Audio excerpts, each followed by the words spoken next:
네, 여러분 반갑습니다.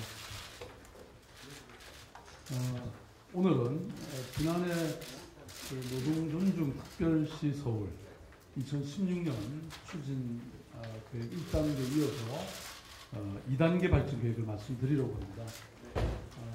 여러분 모두 다 동의하시다시피 노동은 시민의 존엄한 삶 그 자체입니다. 노동 없이는 무엇도 존재할 수 없습니다. 상품도, 서비스도, 사회도, 국가도 존재할 수가 없습니다. 그런데 노동이 시민의 삶의 보람이 아니라 절망이 되고 있습니다. 시민의 삶이 바뀌기 위해서는 노동이 바뀌어야 합니다. 제가 좀 전에 국회에서 열린 대헌절 기념식에 다녀왔습니다. 우리 헌법 제10조는 이렇게 선언하고 있습니다. 모든 국민은 인간으로서의 존엄과 가치를 가지며 행복을 추구할 권리를 가진다. 제가 사람특별시 서울을 추진하는 이유이기도 합니다. 그래서 그것의 가장 또한 중요한 요소로서 우리 서울시는 노동존중특별시 서울을 만드는 데 집중해 왔습니다. 서울 모델이 성공해서 다른 지역의 모델이 되고 또 나아가서 대한민국의 모델, 세계의 모델이 되기를 희망했습니다. 저는 함께 가면 길이 되고 또 함께 꾸는 꿈은 현실이 된다고 굳게 믿고 있습니다. 새로운 정부의 출범과 함께 서울시의 정책은 대한민국의 정책으로 확장되고 있습니다. 서울시는 무엇보다도 비정규직의 정규직화를 실현했습니다. 2012년부터 총 9,098명을 정규직화했습니다. 제가 시장으로 취임하고 나서 가장 기뻤던 때가 바로 이때입니다. 우리 시의 비정규직 노동자들께 공무직 신분증을 달아드릴 때 저도 모르게 눈물을 흘렸습니다. 이분들이 자식들에게 자랑스럽게 이제 나도 정규직이 됐노라고 얘기할 수 있는 그 장면을 생각하면서 또 이분들이 다음에는 과연 내가 일할 수 있을까 안 잘리고 이렇게 노심초사하지 않고 자신의 삶을 설계할 수 있다고 하는 생각이 났기 때문입니다. 또한 지난 2015년에는 노동자의 생존을 넘어 생활을 보장하기 위해서 광역지자체 최초로 생활임금제를 도입했습니다.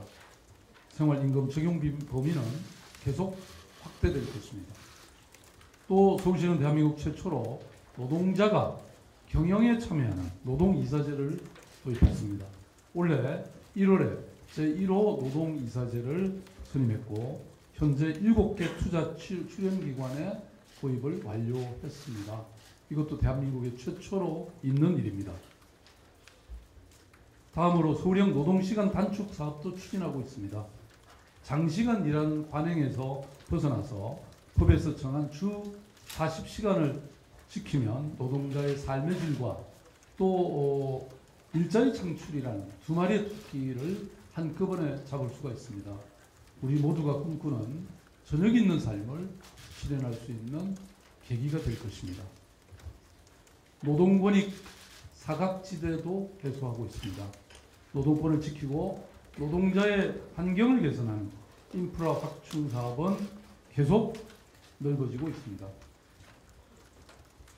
서울시는 그동안 노동행정을 혁신했습니다. 제가 서울시장으로 처음 취임했을 때 노동을 전담하는 직원은 16,000명 공무원 중에 딱 한 명, 딱 2명이 있었습니다. 노조 설립을 하면 그 설립 절차를 담당하는 직원이었습니다.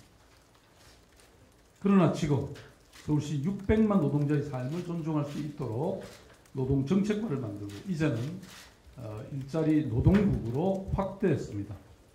또 노동권익센터와 노동복지센터를 외곽에 설치해서 노동자들의 비빌 언덕을 마련했습니다.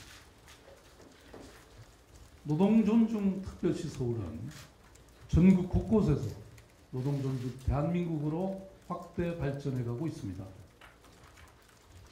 서울은 오늘 또 한 걸음을 앞서 더 나아갑니다. 첫째, 서울시는 무기계약직의 정규직화, 일반직화를 추진합니다.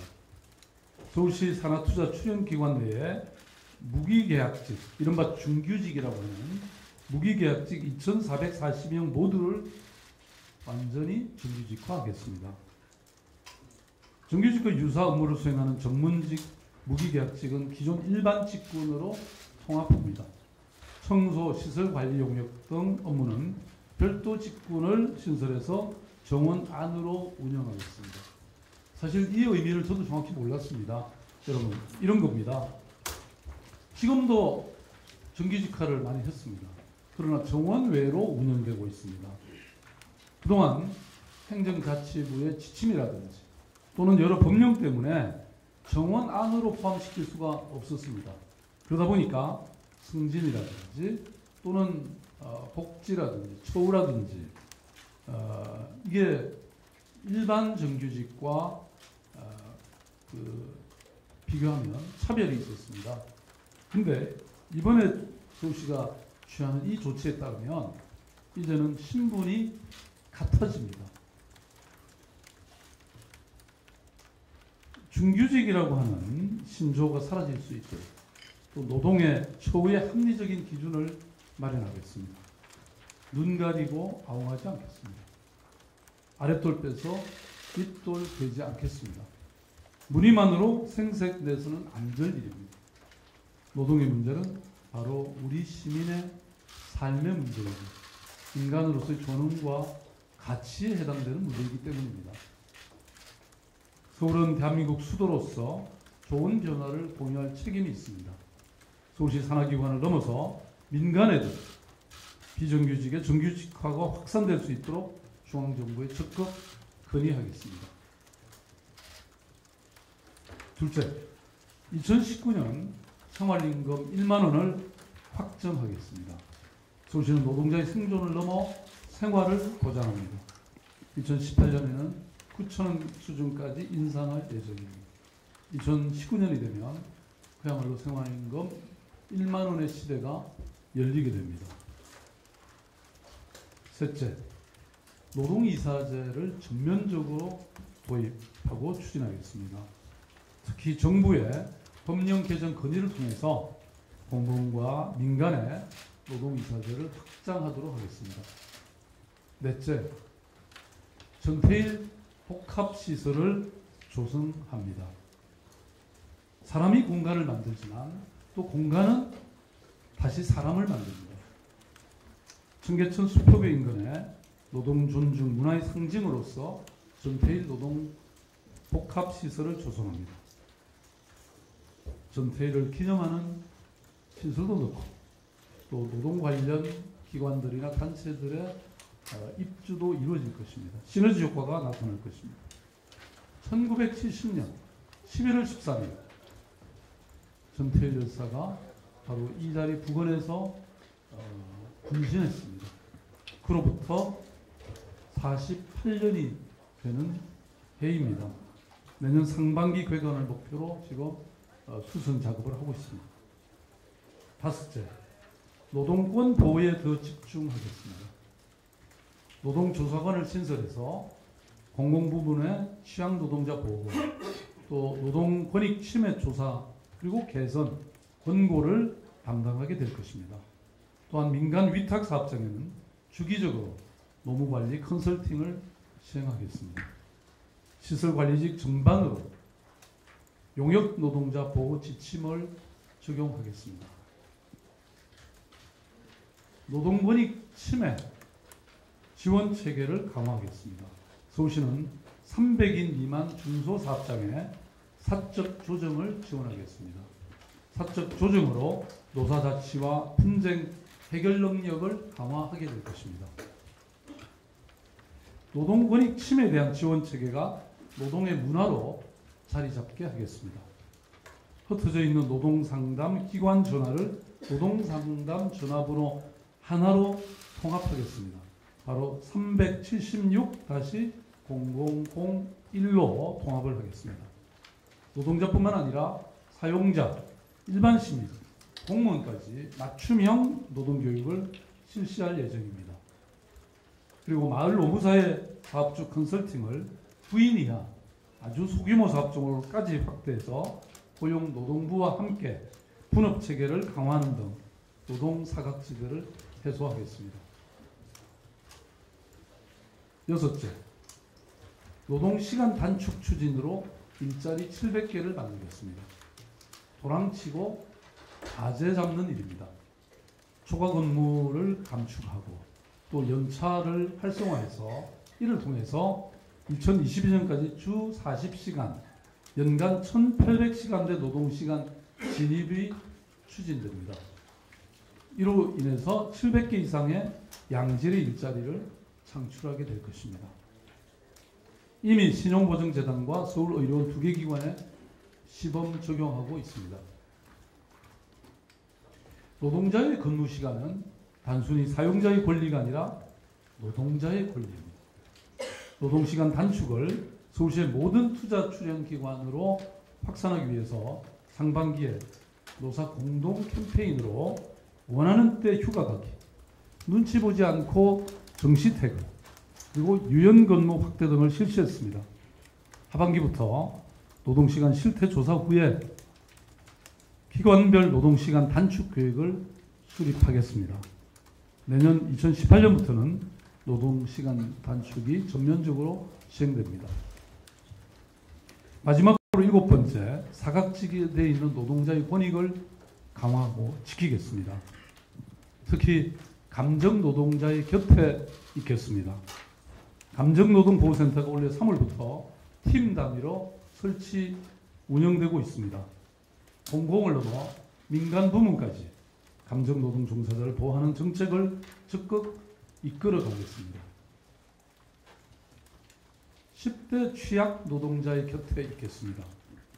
대리기사, 퀵서비스 기사, 여성 이동노동 종사자 등 이동노동자의 쉼터를 확대 운영하겠습니다. 돌봄 노동자를 위한 교육 프로그램을 지원하고 편익 제고를 위한 교육장 등을 10개소로 확충하겠습니다. 비정규직 노동자의 산재와 같은 이런 노동 문제를 또 건강 문제를 지원하는 비정규직 건강센터를 2018년부터 운영할 예정입니다. 또한 여성 노동자를 위한 권역별 직장맘 지원센터 확충, 외국인 근로자 지원센터 운영, 아파트 경비 청소 노동자를 위한 아파트 관리 품질 등급제 평가, 관리 규약 개정, 가스 금침 노동자의 생활임금 보장, 셔틀버스 노동자 지원 사업 추진을 지금 해당 기관들, 단체들과 협의 중에 있습니다. 지난 6년간 제가 가장 집중했던 일이 바로 서울의 노동 문제입니다. 모든 새로운 일은 반대에 부닥치기도 합니다. 노동이사제가 그러했고 생활임금제가 그러했습니다. 서울시의 노동행정에 대한 혹독한 비판도 있었습니다. 그러나 버티고 견딘 보람이 있었습니다. 이제 함께 가는 정부가 있습니다. 문재인 정부가 비정규직의 정규직화를 주요 과제로 추진하고 있습니다. 노동존중 특별시가 노동존중 대한민국으로 확장될 것입니다. 저는 비정규직의 정규직화를 통해서 열심히 일하는 우리 노동자의 권리를 찾고 싶었습니다. 같은 일을 하면서도 차별받아온 이름을 차별받지 않는 이름으로 존중하고 싶었습니다. 그래서 함께 길을 가는 정부에 저는 한 가지 제안을 드리겠습니다. 근로자라는 말 대신에 노동자라는 단어를 복권시킵시다. 근로기준법과 같은 노동법령에는 근로자를 공식 법률 용어로 사용하고 있습니다. 어찌 보면 둘 다 의미가 비슷하고 혼용해도 별 문제가 없다고 말할지도 모릅니다. 그러나 저는 미래를 위해서 근로자를 노동자로 바로 불러주는 것이 적당하다고 생각합니다. 정당하다고 생각합니다. 노동자는 사용자와 대등한 개념이지만 근로자는 사용자에게 종속된 개념이기 때문입니다. 노동자의 존엄을 복원하고 노동이 존중받는 사회를 위해서는 노동자의 이름을 제대로 불러줘야 합니다. 홍길동 아버지라 부르지 못하는 그런 상황이라서는 다름이 없다고 봅니다. 노동자의 이름을 제대로 부르는 나라가 시민의 권리를 존중하는 국가입니다. 한 나라의 노동정책의 수준이 그 나라의 인권을, 그 나라의 품격을 판단하는, 가늠하는 척도입니다. 한 나라의 노동정책의 수준이 그 나라의 품격과 경쟁력을 가늠하는 척도입니다. 서울시는 서울의 변화를 대한민국의 변화로 확장하는 데 그리낌 없이 앞으로 나아가겠습니다. 서울시 홀로 가면 먼 길입니다. 그러나 이제 가까운 길입니다. 노동 존중 대한민국으로 함께 갑시다. 감사합니다. 예, 그럼 지금부터 질의응답 시간을 갖도록 하겠습니다. 질의응답에 대한 답변은 박원순 시장과 조인동 일자리 정책관께서 하시겠습니다. 먼저 시장님께 질문하실 분들은 먼저 하시죠. 50분 정도에 나가셔야 되니까요. 네, 박초롱 기자님, 네, 연합뉴스의 박초롱입니다. 그 행정자치부 지침이나 법령 때문에 정원안으로 포함시킬 수가 없었는데 이번에 이제 바꾸셨다는 설명을 해주셨는데 그동안 어려웠던 거를 어떤 거를 바꿔가지고 정규직화를 시킬 수 있었는지 그 과정을 조금 더 자세하게 좀 설명을 해주셨으면 좋겠습니다. 예, 제가 좀 설명을 드리겠습니다. 일자리 노동정책과입니다. 지금 이제 저희 투자 수행기관에 정원이나 직대에 대해서 특별하게 법적 제한이 있는 게 아니고요. 다만 이제 인건비를 상승시킬 경우에 경영평가에서 불이익을 받게 됩니다. 그러면 임금 인상이나 상여금 인상이 어렵게 되기 때문에 실질적으로 그런 문제가 상당히 어렵고 과제였습니다. 그런데 정부가 일자리 100일 대책을 발표하면서 정부도 나름 고용 친화적으로 경영평가 지표 개선을 추진해 나가고 있는 것으로 알고 있습니다. 그래서 이와 같은 어떤 정부의 기조하고 맞추어서 저희가 이와 같은 것들이 더 강해졌다 이렇게 말씀드릴 수가 있고요. 또 저희도 그래서 직제나 정원 규정을 개정을 해야 되는 상황이 있습니다. 그러니까 평가 기준이라는 것이 사실 이런 법령 그 자체는 아니지만 사실상 이것이 적용되면 이런 우리 그동안 서울시가 추진해왔던 이런 정책 때문에 굉장히 불리한 평가를 받게 되고 그러면 사실 이 구성원들의 임금이 삭감된다든지 여러 불이익을 받게 되기 때문에 사실상은 법령보다 더 중대한 영향이 있었죠. 그런데 이것이 이제 바뀌어짐으로써 이런 정책이 탄력을 받게 됐다는 그런 의미입니다. 네, 다음 질문 주시고.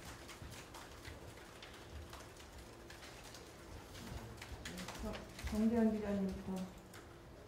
그 자회사 정규직을 뭐 서울시가 추진한다고 이런 내용의 기사도 있는데 그 구체적으로 시에서 생각하는 정규직화 방안이 있으신지가 궁금하고요. 그리고 이제 구체적인 사항은 기관별 노사합의를 통해 자율적으로 결정한다고 하는데 그렇게 되면 이제 쉽게 생각해 볼 수 있는 건 이제 기존 정규직 중심 노조와 사측의 그 대화 과정에서 과연 그 정책 그 수혜 당사자의 무기직들 의견이 반영될 통로가 있는지 이게 좀 궁금하거든요. 그러니까 정책 그리고 발표하시는 과정에서도 혹시 무기직들 의견을 반영하는 과정이 있었는지도 좀 여쭙고 싶습니다. 지금 기본적으로 서울시의 모든 정책은 소통과 협치를 통해서 이루어지기 때문에 당연히 협의가 있는 것이고요. 그리고 무엇보다도 이 점은 사실은 그동안에 이 무기직으로 있었던 직원들의 이익을 사실은 보장하는, 정대하는 그런 것이기 때문에 그런 불리한 위치에 있던 사람들에게는 뭐 당연히 반영을 받을 일이고 또 그 기존의 어떤 노동조합, 정규직 노동조합이라든지 이런 쪽에서도 이러한 인도적이고 또 정당한 뭐 이런 조치를 저는 반대할 이유는 없다고 생각하는데요. 구체적으로 어떤 혁신 논의가 있었는지는 조성주 노동 전문관 협력관이 조금 더 보충해 주시죠. 네, 노동협력관 조성주입니다. 상대위원장이 지적해 주신 대로 실제 저희가 이 정책을 추진하기 전에 각 서울 모델 협의회, 서울시 노사정 서울 모델 협의회를 통해서 각 사측 기관들과 그다음에 대표하는 노동조합 간부 및 위원장들에게 사전 설명을 했습니다. 그리고 그 과정에서 당연히 기관마다 있는 무기계약직 또는 비정규직 등들의 참여를 노사 협의 과정에서 참여를 충분히 보장할 것을 각 노동조합에 요청을 드렸고요. 이미 노동조합들이 모델에 대한 준비에 들어가고 있는 걸로 확인되고 있습니다. 네, 감사합니다. 다음 동아일보 홍정수 기자님. 동아일보 홍정수입니다. 그 두 가지인데요. 하나는 내년에 적용될 생활임금이 그래서 구체적으로 어떻게 결정될지 뭐 일정이나 아니면은 대략적인 비율, 인상률 같은 게 있는지 궁금하고요. 그리고 이번 7가지 계획에 따른 재원은 총 얼마 정도가 필요한지 좀 알 수 있을까 궁금합니다.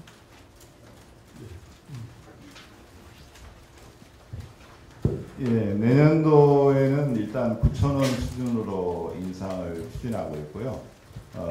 이제 저희가 생활임금위원회를 거쳐서 올 가을에 결정을 하게 됩니다. 그리고 실질적으로 2018년에는 이제 10,000원 수준으로 올라가는 방식으로 이렇게 해서 연차적으로 2019년이 되면 생활임금 10,000원 시대가 하게 되겠고요. 이번에 이제 대책 중에서 정규직 전환에 따른 것은 실질적으로 연간 한 77억 정도가 소요될 것으로 좀 추정되고 있습니다. 물론 노사 합의에 따라서 구체적인 직대나 임금 수준이 조금씩은 달라질 수 있습니다만 그 정도 될 걸로 보이고, 생활임금은 실질적으로 9,000원 수준이 되면 한 234억 정도, 그 다음에 10,000원 수준이 되면 한 520억 정도로 추정되고 있습니다. 그래서 그 정도가 되겠고요. 나머지 부분은 기정 예산을 통해서 대부분 할 수 있는 범위이기 때문에 그렇게 나가겠습니다. 수치 다시 한 번만 말씀해 주시죠. 예. 9,000원이라고 하면 생활임금 9,000원 수준 되면 234억 정도, 그 다음에 10,000원 수준 되면 520억 정도 될 거고. 다음 질문 받기 전에 시장님께는 다음 일정이 있으셔서 잠시 이석을 하시겠습니다. 그리고 이어서 질문 받도록 하겠습니다.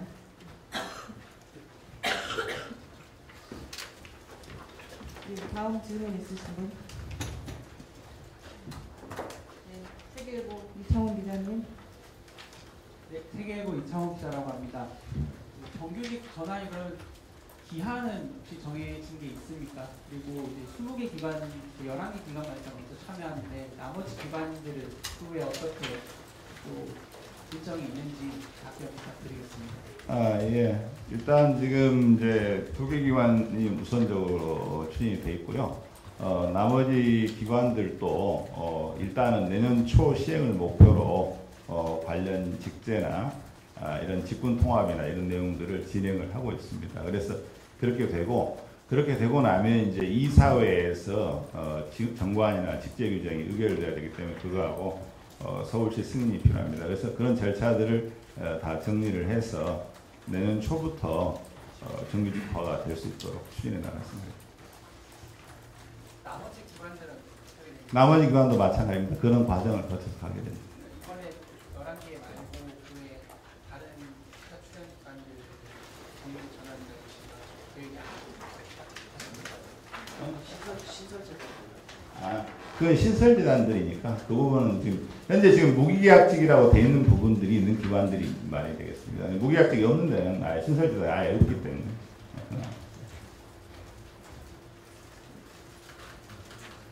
네, 추가 질문 있습니다. 한국경제단체인데 한경영 대표님이라고 아까 시장님께서 말씀하셨는데 기존에는 이제 파견, 영역, 입학 이런 간접 고용을 무기계약직으로 전환하는 고용 안정효과에 초점이 맞춰져 있었는데 이번에 발표하신 걸 보면 이제 무기계약직을 정규직으로 돌리면 말씀하셨듯이 정원 내로 들어오고 인건비도 정규직으로 같아요. 정부에서 충분한 지원이 있지 않는다면 아무래도 이제 기존에 이제 원래 공무원이었던 분들이 줄였던 부분에 대한 일정 양보도 필요하고 다시 좀 크게 말씀해 주세요. 기존에 이제 공무원들이 받았던 그 혜택이랄까요? 그런 부분에 대한 양보도 좀 필요할 것 같고 또 모르겠습니다. 그 입특경로라고 그러죠. 이제 공무원 시험을 통해서 들어오신 분들 그리고 무기계약직 기간제를 원래 그렇게 계약을 했던 분들이 형평성 부분은 어떻게 좀 고려를 하셨는지. 예. 우선 이번에 무기계약직에서 정규직으로 전환되는 건 공무원이 아니고요. 투자 출연기관 직원입니다. 그래서 공무원 시험하고는 관련이 없다. 이 말씀을 드리고요. 그 다음에 이제 기존의 투자 출연기관 직원들과 신규로 전환되는 무기계약직에서 정규직으로 전환되는 분들과 형평 문제는 이렇습니다. 지금 동일노동 동일임금이라는 일반적인 원칙에 따른 기준을 적용을 하되 업무의 책임 정도, 그 다음에 근속 연수, 그 다음에 뭐 업무의 여러 가지 능력 등등을 고려해서 다소의 임금 차이가 발생하게 됩니다. 그건 뭐 당연히 어느 조직이나 마찬가지이기 때문에 그와 같은 것들은 충분히 감안이 되고요. 지금 정원이 없는 상태에서 들어오는 게 아니라 이 무기약직이 정규직 전환된 만큼을 정원으로 증가시키기 때문에 그런 면에서 불이익은 최소화될 것이고요. 구체적인 사항들은 실제 기존 노조와의 노사 협의를 통해서 그 부분은 최종적으로 정리가 될 거라고.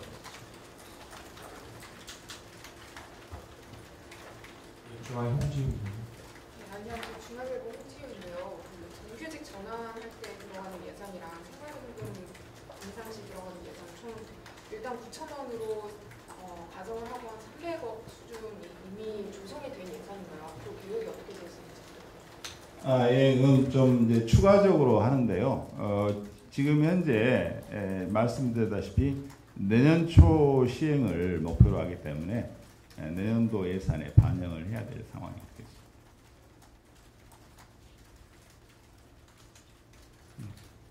장호성 노동조사관이 법적 어떤 강제력을 갖고 조사를 할 수 있는 권한이 있는지 그리고 이것을 따라야 될 어떤 의무를 부여할 수 있는지 부분하고요. 네. 여기 보면은 노동조사관을 2명 채용한다고 되어 있는데 사업장들을 수백 개가 넘을 텐데 과연 2명에서 실효성 있는 조사가 가능할지 이런 부분에 대해서 네. 여기서 말하는 노동조사관은 시 투자 출연기관 그리고 민간 위탁이나 그러니까 공공부문 서울시가 관련하고 있는 공공부문의 노동 문제를 직접 조사하고 시정 개선 권고하는 역할을 하는 것을 의미합니다. 그러니까 일반적으로 뭐 민간 사업장까지 가는 것은 아니고요. 그다음에 2명을 임명하지만 사실은 그 2명이 권한 시 내부에서 공공부문에서 권한을 갖고 나머지 직원이나 부서와 협력해서 조사를 하는 거기 때문에 권한을 부여한다는 측면에서는 2명으로도 일단 초기에는 충분할 것으로 판단되고 있습니다. 네, 연합TV의 박수주 기자님.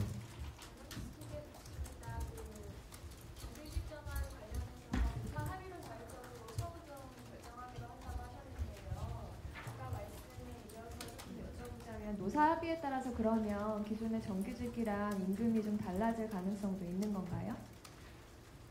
지금 이제 동일노동 동일임금이라는 기본 원칙은 유지를 하되요. 어느 직급에 들어가느냐, 또 그다음에 근속 연수가 얼만큼이냐 이런 거에 따라서 약간의 차이는 우리 공무원도 9급 막 들어온 사람하고 7급자하고 6급자하고 이게 보수가 다르지 않습니까? 그와 같은 것처럼 인사체계 일반적인 운영 원리에 따라서 보수가 약간씩은 차이가 날 수밖에 없고 그게 합리적인 차이다 이렇게 보이고 있습니다. 그런데 동일임금 동일노동 원칙에 대해서는 기본적으로 유지하려고 하는 성격이 다른 뜻입니다.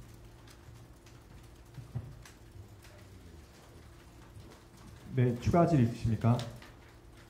네, 없으시면 이상으로 설명회를 마치겠습니다. 늦은 시간까지 감사합니다.